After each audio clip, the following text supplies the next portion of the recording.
साथियों नमस्कार। भारतीय संविधान का मौलिक अधिकार ये पार्ट 8वां है, यानी भाग 8 है। ऑल एग्जाम से संबंधित हम लोग 25 MCQ देखेंगे जो प्रीवियस ईयर पर आधारित है। एक चैप्टर वाइज लेके चल रहे हैं। तो आइए प्रारंभ करते हैं।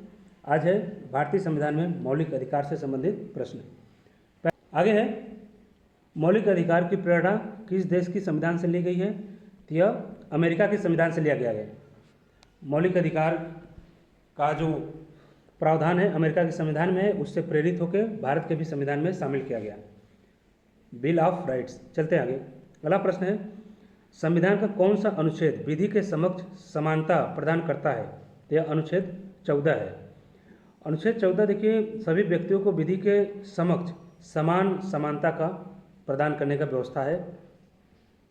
आगे है, धर्म, जाति, लिंग आदि के आधार पर भेदभाव का निषेध किस अनुच्छेद में है? तो यह अनुच्छेद 15 में है, यानी एक्ट 15 में। देखिए, राज्य, धर्म, मूल जाति, लिंग या जन्म स्थान के आधार पर किसी भी नागरिक के साथ भेदभाव नहीं कर सकता। यह व्यवस्था किसमें है? यह अनुच्छेद 15 में है। आगे चलते हैं। अगला प्रश्न है, लोक नियोजन को ही सरकारी नौकरी या सरकारी नौकरी के समान अवसर में किस अनुच्छेद में यह प्रावधान है कि सभी लोग को लोक नियोजन या तो सरकारी नौकरी में समान अवसर प्रदान किया जाएगा? तो यह अनुच्छेद है 16। प्रत्येक नागरिक को सरकारी सेवाओं में समान अवसर प्राप्त होता है इस अनुच्छेद के तहत। आगे है, अस्पृश्यता यानी छुआछूत का अंत किस अनुच्छेद द्वारा किया गया है? तो यह अनुच्छेद 17 में है। इसमें किसी भी रूप का छुआछूत करना किसी के साथ, वह क्या है? एक तरह से दंडनीय अपराध है। आगे चलते हैं।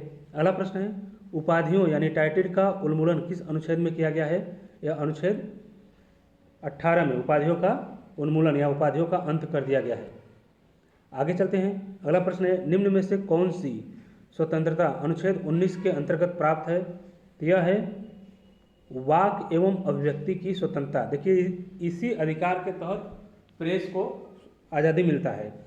अनुच्छेद 19 में भारतीय नागरिकों को 6 प्रकार की स्वतंत्रताएं प्रदान की गई है, जिसमें वाक यानी बातचीत और अभिव्यक्ति, अपनी अभिव्यक्ति व्यक्त करने का भी स्वतंत्रता है। आगे चलते हैं। अगला प्रश्न है, दोहरे दंड से संरक्षण किस अनुच्छेद में दिया गया है? तो अनुच्छेद 20 में दिया गया है। किसी व्यक्ति को एक अपराध के लिए एक ही दंड दिया जाएगा, ये नहीं कि 2 बार उसे दंडित नहीं किया जा सकता। आगे चलते हैं। अगला प्रश्न है, जीवन एवं व्यक्तिगत स्वतंत्रता का अधिकार किस अनुच्छेद में है? यानी लाइफ और खुद के स्वतंत्रता के लिए अनुच्छेद 21 में प्रावधान किया गया है। यह किसी भी व्यक्ति को विधि द्वारा स्थापित प्रक्रिया के अंतर्गत अपने जीवन या व्यक्तिगत स्वतंत्रता से वंचित नहीं किया जा सकता। ये प्रावधान आर्टिकल 21 में किया गया है। चलते हैं आगे। अगला प्रश्न है, शिक्षा का अधिकार किस अनुच्छेद में जोड़ा गया? तो शिक्षा का यह है अनुच्छेद, ऑप्शन बी सही है, 21A। देखिए, 6 वर्ष से लेके 14 वर्ष तक के बच्चों को निःशुल्क एवं अनिवार्य शिक्षा का अधिकार 86वें संवैधानिक संशोधन 2002 में यह क्या किया? जोड़ा गया, यह एक्ट। आगे चलते हैं। अगला प्रश्न है, गिरफ्तारी एवं निरोध के संबंध में सुरक्षा किस अनुच्छेद में दी गई है? तो यह अनुच्छेद 22 में दिया गया है। देखिए, ये क्वेश्चन रिपीट भी नहीं हो रहा है और इसी तरह के कुछ भी नहीं छूटेगा, सबको हम लोग कवर करेंगे। तो आप लोग कम से कम लाइक सब्सक्राइब तो कर लीजिए, 2 सेकंड लगेगा आपको। चलते हैं आगे। तो यह देखिए, गिरफ्तार व्यक्ति की गिरफ्तारी का कारण बताना पड़ेगा, वकील से मिलने का अधिकार भी दिया जाएगा और 24 घंटे के भीतर उसे कहाँ पे? मजिस्ट्रेट के समक्ष प्रस्तुत किया जाएगा। यह अधिकार किस में है? यह है आर्टिकल 22 में। आगे चलते हैं। अगला प्रश्न है, मानव तस्करी एवं बेगार का निषेध किस अनुच्छेद में किया गया है? तो यह ऑप्शन बी सही है, अनुच्छेद 23 में। देखिए, मानव तस्करी, बेगार यानी जबरदस्ती काम करवाना, उनको मानदेय न दे के बंधक बना के काम कराना, किसी प्रकार की बलात्श्रम पर, ये सब जो प्रतिबंध किस में लगाया गया है? आर्टिकल 21 के तहत। आगे चलते हैं, अगला प्रश्न है 14 वर्ष से कम आयु के बच्चों को खतरनाक उद्योग में काम कराने पर रोक किस अनुच्छेद में है? तो अनुच्छेद 24 में है, यानी ऑप्शन बी सही है। देखिए 14 वर्ष से कम आयु के बच्चों को कारखानों, खदानों, खतरनाक जहाँ पे रसायन बनते हैं, ऐसे कार्यों में उनको नहीं लिया जा सकता। आगे चलते हैं, अगला प्रश्न है धर्म मानने, पालन करने एवं प्रचार करने की स्वतंत्रता किस अनुच्छेद में दी गई है? तो अनुच्छेद 25 में इसका प्रावधान है। इसमें क्या होता है, किसी व्यक्ति को अपनी अंतर आत्मा की स्वतंत्रता तथा किसी भी धर्म को मानने, पालन करने या उसके अनुसार आचरण करने की आज़ादी मिलती है। ये आर्टिकल किस में है? 25 में है। आगे है धार्मिक संप्रदायों को अपनी धार्मिक मामलों का प्रबंधन करने का अधिकार किस अनुच्छेद में दिया गया है? तो अनुच्छेद 26 में दिया गया है। देखिए प्रत्येक धार्मिक संप्रदाय को धार्मिक एवं परोपकारी संस्थाओं की स्थापना और प्रबंधन करने का अधिकार इसी अनुच्छेद यानी आर्टिकल 26 के तहत मिलता है। आगे चलते हैं, अगला प्रश्न है किसी विशेष धर्म के प्रचार के लिए कर लगाने पर रोक किस अनुच्छेद में है? तो अनुच्छेद 27 में है, यानी ऑप्शन बी सही है। देखिए राज्य किसी भी नागरिक को किसी विशेष धर्म के प्रचार या उसको पोषण करने के लिए बाध्य नहीं कर सकता। आगे चलते हैं, अगला प्रश्न है पूर्णतः सरकारी वित्त पोषित शिक्षण संस्थानों में धार्मिक शिक्षा पर रोक किस आर्टिकल के तहत लगाया गया है? तो यह 28 के तहत लगाया गया है।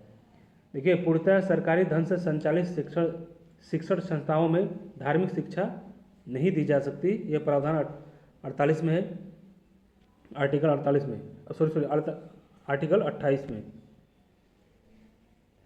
आगे चलते हैं, अगला प्रश्न है भाषा, लिपि एवं संस्कृति के संरक्षण का अधिकार किस अनुच्छेद में दिया गया है? तो अनुच्छेद 29 में दिया गया है, ऑप्शन बी सही है।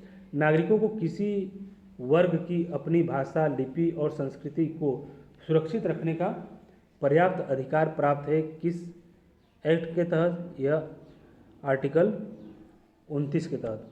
आगे चलते हैं, अगला प्रश्न है अल्पसंख्यकों को अपनी पसंद के शिक्षण संस्थान स्थापित एवं संचालित करने का अधिकार किस एक्ट में है, किस अनुच्छेद में है? यह अनुच्छेद 30 में है, यानी ऑप्शन बी सही होगा।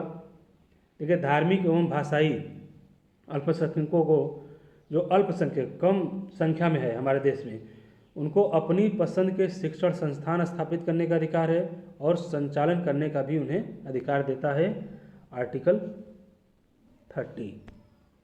आगे चलते हैं, अगला प्रश्न है मौलिक अधिकारों के उल्लंघन पर सीधे सर्वोच्च न्यायालय जाने का अधिकार किस अनुच्छेद के अंतर्गत है? यह अनुच्छेद 32 के अंतर्गत है, यानी ऑप्शन सी सही होगा। देखिए इसमें क्या करते हैं, 32 के सीधे सर्वोच्च न्यायालय में मौलिक अधिकार के संरक्षण के लिए याचिका दायर कर सकता है व्यक्ति अगर मौलिक अधिकार खतरे में है। आगे चलते हैं, आगे है संसद सशस्त्र बलों के सदस्यों के मौलिक अधिकारों पर युक्ति संगत प्रतिबंध किस अनुच्छेद के तहत लगा सकता है? तो अनुच्छेद 33 के तहत। इसलिए देखिए जो फोर्सेस हैं, पैरामिलिट्री फोर्स है, अर्धसैनिक बल और तीनों सेनाएं, इनका क्या होता है, मौलिक अधिकार कुछ इनका सीमित रहता है, तो संसद इस पर सीमित मौलिक अधिकार इनका कर देती है। ये आर्टिकल 33 के तहत है। आगे चलते हैं, अगला प्रश्न है मार्शल लॉ लागू होने की स्थिति में मौलिक अधिकार पर प्रभाव का उल्लेख किस अनुच्छेद में किया गया है?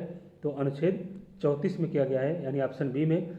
देखिए आर्टिकल 34 मार्शल लॉ लागू होने पर संसद को विशेष कानून बनाने का अधिकार देता है। आगे चलते हैं, अगला प्रश्न है निम्नलिखित में से किस अनुच्छेद के अंतर्गत संसद को कुछ मौलिक अधिकारों से संबंधित कानून बनाने की विशेष शक्ति प्राप्त हो जाती है? तो यह आर्टिकल 35 के तहत मिलता है। इसके तहत विशेष कानून बनाने का अधिकार केवल संसद के पास होता है। आगे चलते हैं, अगला प्रश्न है डॉक्टर भीमराव अंबेडकर ने संविधान में किस अनुच्छेद को संविधान का हृदय या आत्मा कहा है? तो यह